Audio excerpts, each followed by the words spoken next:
Henderson Machinery originally started selling and servicing hosiery knitting machines. Fashions and trends have come and gone, but we still support that sector of the market. And we always try to have some socks that we've made in-house to give away at some of our trade shows that we go to.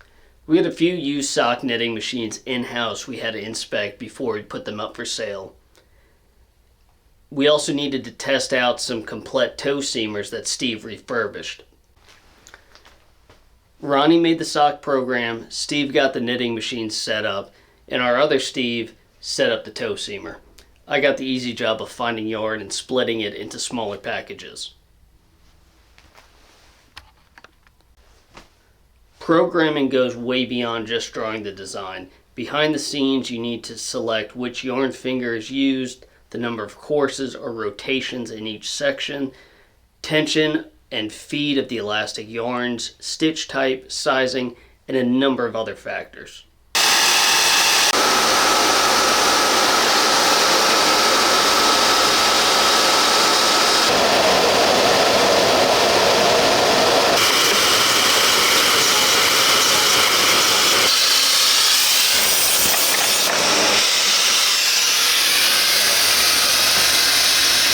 The clip, which will be trimmed off in the toe seaming process, acts like a seam allowance at the edge of the open toe sock.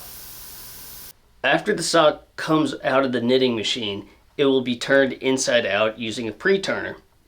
Steve then lines up the clip and feeds it into the loader blades of the Complett.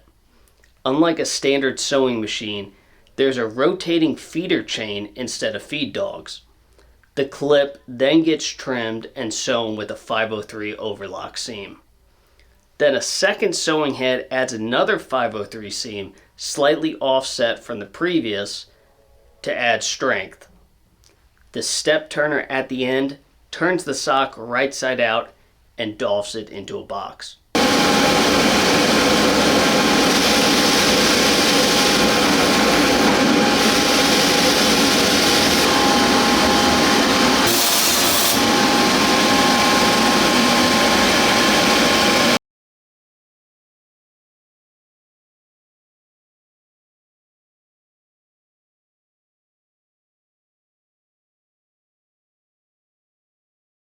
These came out great. We will wash and dry them, so they will shrink down a little bit. More importantly, we put the coat yarn, high grip yarn right at the bottom of the sock. So when we do give them away, people can test and feel for themselves what the high grip can actually do.